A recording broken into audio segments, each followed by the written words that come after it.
What's going on, guys? Welcome back to WWE Network and Chill, where I, Graham G. and Matthews, break down all the original content I watch on the WWE Network and on Peacock. And today we're talking the July 19th, 2021 edition of Raw Talk. So a lot like Talking Smack from over the weekend, this was filmed in a very similar format in that they had Kayla Braxton and Matt Camp at the WWE studio in Connecticut doing the show. This one was live. Talking Smack they do probably right after SmackDown, but they don't put it up on Peacock until the next day. They put Raw Talk right up live. I didn't watch it live this week, but they put it up on Peacock right after Raw goes off the air. So a lot like Talking Smack, they had two hosts at the headquarters, and then had kind of like a roving reporter on the ground at Raw. So that roving reporter, they had two different people actually, Kevin Patrick and Sarah Schreiber. Kayla Braxton and Matt Camp from WWE's The Bump were the two people at the headquarters. So for Talking Smack, it was Kevin Patrick and Matt Camp at the WWE headquarters, and then the roving reporters, so to speak, were Kayla Braxton and I think Megan Morant at SmackDown. So this might be the new format of the shows going forward, and if so, that is very disappointing. I mean, it is more sports-centric in that you kind of get the players and the superstars while they're in action coming off a match right then and there, a lot like the interviews we see on Raw and SmackDown. But you don't get those in-depth interviews. And not all of them are great, don't get me wrong. I mean, how many times have I complained here on the show that they go off subject and they kind of rant and they rave and it's all just kind of like nonsensical bullshit. But a lot of the times, though, the interviews they get with the superstars are really, really good. And it gives them a chance to say more on these shows than they do on Raw and SmackDown itself due to the time constraints. Now, they are still getting interviewed. They still did do some interviews here on the show. They interviewed fucking Reginald, who gives a shit, the new 24/7 champion. They interviewed Alexa Bliss, and they interviewed, it wouldn't be Raw Talk without him, they interviewed Drew McIntyre at the very end. The issue is that the interviews were so short and concise that nothing of note was really said. Really nothing. I mean, these shows can be very newsworthy sometimes with the little nuggets of information you get out of it, or the great promos, the ranting promos, and the interactions moreover than anything. Specifically over on Talking Smack previously with Paul Heyman and all the other guests. Heyman hasn't been on Talking Smack even with the original format. He was booted off in favor of Pat McAfee a few weeks ago. But, I don't know. Again, this feels more like ESPN SportsCenter, and that's fine. But just kind of given what we had previously, I thought that was a lot better. Now, I realize you can't do that exact same format. The previous format, they did the show inside the Thunderdome. Raw would go off the air. They would be taking apart the arena, actually, they wouldn't have to take apart the ring because they weren't going anywhere. So they would just clear out the arena, and then you would get formerly Charlie Caruso, now Kevin Patrick, and it was Kevin Patrick and R-Truth. R-Truth is no longer part of Raw Talk, it seems, which might be for the better. And a lot of people like the guy, and I find him funny, but he wasn't a great analyst on the shows, in my opinion. But yeah, they would do the show live from the Thunderdome. Now, with fans being back, you can't really do it inside the arena, but you can, at least in front of the audience, I would assume. But you can probably do it in the back. Talking Smack used to do it 4 or 5 years ago with Renee Young and Daniel Bryan. They would have a little setup with a desk backstage. Pretty much the same setup we get now, or used to, for Raw and Talking Smack before. For Raw Talk and Talking Smack before this past week. They would just kind of take that same desk and just put it backstage somewhere in the arena. I guess they don't want to do that. I don't fucking know. Maybe they will go back to doing that, and they're just kind of getting used to being back on the road for the first time in over a year. I hope they do, because this current format, really, Raw and Talking Smack, Raw Talk and Talking Smack weren't really worth going out of your way to see most weeks anyway. If you watched it, cool. If you didn't, you didn't really miss much, but they were entertaining. This current format of the shows really isn't newsworthy at all. A lot of it is just recaps, replays, and kind of pointless analysis from Kayla Braxton and Matt Camp. And I like Kayla, I like Matt Camp a lot, but a lot of the shit, if I wanted to hear them talk about the current product, I'd watch the fucking Bump, and I don't, because I don't really give a shit about that stuff. Even there, they have more in-depth interviews than it seems like they're going to have here on Raw Talk and Talking Smack, which is a shame. So like I said, it was hosted by Kayla Braxton and Matt Camp, live from the WWE headquarters. Kayla noted after they kind of showed the replay of Nikki Ash cashing in the Raw, or rather the Women's Money in the Bank briefcase on the Raw Women's Champion, there we go, on Charlotte Flair last night. She's not only now the new Raw Women's Champion, but Kayla Braxton noted that Nikki has kept intact the streak of all the women's Money in the Bank winners cashing in successfully to become champions, starting with Carmella, followed by Alexa Bliss, then Bayley, then Asuka, and now Nikki Ash.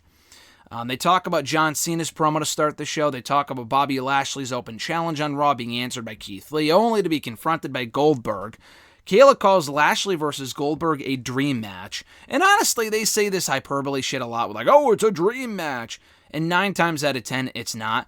I could believe that Lashley versus Goldberg for some people is a dream match. For me, Lashley and Lesnar's more of a dream match than Goldberg and Lashley. But it's not like they're saying, oh, Goldberg and Jinder Mahal is a dream match. Like, who gives a fuck? Like, even Drew and Goldberg wasn't really much of a dream match because no one ever really thought they wanted to see that match, and it wasn't really overly anticipated. Lashley and Goldberg are more similar in terms of how they're built and their dominance and stuff like that. My only issue with the Lashley-Goldberg match is that I don't want to fucking see Goldberg in the title picture. Plus, we already saw Goldberg back in the title picture earlier this year, and he fucking lost to the guy that Goldberg, or rather Lashley, has already beat 3 times this year to retain that very same championship. So why would I want to see him back in the title picture? If he's coming back to... Let's say Bobby Lashley was not the WWE champion, okay? You bring back Goldberg. Lashley is not the champion. If you do that match, I'm totally okay with it. If they brought back Goldberg to have an attraction match with John Cena or Keith Lee, who came back on Monday's Raw, I think that'd be fucking great. Hey, you know what? You bring back Goldberg to put over Karrion Kross at SummerSlam. That might sound comical to a lot of people, coming off his terrible debut last night, but before that happened, that could have been believable, because Karrion Kross was fucking undefeated like Goldberg was for the first, year or so of his WCW career. I just booked a better match than WWE did, and they've been planning this for weeks, apparently. Oh my god, I just don't care about Goldberg being back in the title picture.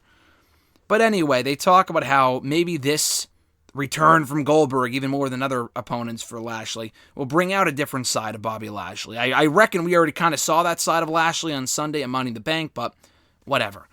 They interview Alexa Bliss, who laughs at the mere name, or the mere mention of Doudrop. She thinks it's a dumb name. She doesn't say that, but she laughs about it. And honestly, I don't blame her. She talks about how, because Eva Marie was talking the shit about Lily on Raw, and then Alexa Bliss said, oh, people say silly things, and she'll find out what happens when you say mean things about Lily. And then they bring up Eva stumbling on the, the Alexa's Playground shit. Who cares? Who cares? I like Alexa Bliss. I'm not overly surprised that she got a positive reaction at Money in the Bank. Alexa Bliss is great. She's playing the character to the best of her ability. The shit they have her doing, though, with the fucking stumbling and the supernatural bullshit is terrible. It's terrible.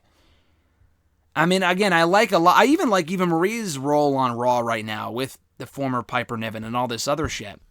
What they have her doing, though, is fucking garbage. The supernatural shit, if done right, could be interesting. Unfortunately, currently, it is not. It's anything but. Matt Camp questions whether Cena is going to win his 17th World Championship at SummerSlam, and there would be no better way to do it than ending the year-long reign of Roman Reigns by becoming that 17-time World Champion of the pay-per-view. I don't think it's happening. Cena's only advertised for appearances up until SummerSlam, so that kind of gives it away that he's losing. I think it's a great match to do. It's a great attraction. He's definitely losing, and I don't really think there's any real reason to put the belt on John Cena. People are saying, oh, maybe Cena wins and Biggie cashes in. I think that'd be fucking dumb. For Cena to break the record only to immediately lose the championship would be stupid. I really hope they don't do that. And Roman losing to Cena is not what should happen anyway. So they talk about how this is a different Roman Reigns from the Roman Reigns that John Cena last faced 4 years ago. And they wonder what Roman Reigns' reaction is going to be to John Cena coming back and his promo on Raw this Friday night on SmackDown. They recap Reginald winning the 24/7 championship on Raw after severing ties, or at least they did, with Shayna Baszler and Nia Jax, so he became the new 24/7 champion. I again say, who the fuck cares? They interview Reginald, Kevin Patrick does, and he gets interviewed real briefly. This is not an in-depth interview at all. He speaks for all of a minute maybe, about how being champion now brings anxiety and newfound responsibility. And that was it. Okay? They were also recap Jinder Mahal attacking Drew McIntyre back in Money in the Bank, followed by Drew McIntyre getting his semblance of revenge on Raw the next night by attacking Shanky with 20 fucking chair shots, which was a little over the top if you ask me, but it's fine for what it is. The feud is fine. It gives Jinder, or rather Drew, something to do going into SummerSlam. But honestly, anyone that could possibly care about Jinder Mahal being in a prominent spot on the show, God bless you, because I certainly don't. They interview Drew McIntyre, does Sarah Schreiber backstage at Raw, and he talks about all the frustration and the determination and the motivation he had towards Bobby Lashley and getting back the WWE title by becoming Mr. Money in the Bank. He's going to kind of shift that now towards Jinder Mahal. He calls Shanky collateral damage by just kind of getting in his way. He wasn't aiming to attack Shanky, but because he was in his way, hey, that's what fucking happens. He says that it's awesome having fans back. He wished he could have walked into that first show with fans as the WWE champion, but maybe that day will sometime come. In the meantime, though, he says hell is coming for Jinder Mahal. And that was really about it. So clearly we're getting a Drew Jinder match at the SummerSlam pay-per-view, unfortunately. And I like Drew. It keeps him out of the title picture, which is great. Jinder is just not a great opponent for him, in my opinion, at all. And then they kind of close out the show, Kayla Braxton and Matt Campbell, by promoting Nikki Ash, the new Raw Women's Champion, for the bump on Wednesday. A fine show here. This really was nothing. I mean, Raw Talk isn't really worth watching. Again, like I said, previously, isn't worth going out of your way to see every week anyway. There are some really good promos and some really good segments and stuff with some of the co-hosts and stuff like that. More often than not, it is what it is. It's even less worth watching than it was before. With this current format, if they're going to stick to this, and again, it's a lot like SportsCenter, and I appreciate that. If it was for a different show, I'd be like, okay, cool, yeah, definitely do that. But given what we had before during the Thunderdome era, compared to this was fucking nothing. I don't want to waste 20 minutes watching pointless analysis from two people who work for the fucking company. And they're great. Kayla and Matt Camp are very good. But the analysis, I feel like, oh my God, who cares? You know what I mean? I come to the show to watch the interviews with the talent. And the interviews, Drew's on the show every fucking week. Reginald, who gives a shit about. And Alexa Bliss, the supernatural bullshit is terrible. But the interviews are all of a minute or two long, if that. And they just don't really offer anything of substance. Sometimes they do here on the show before recently.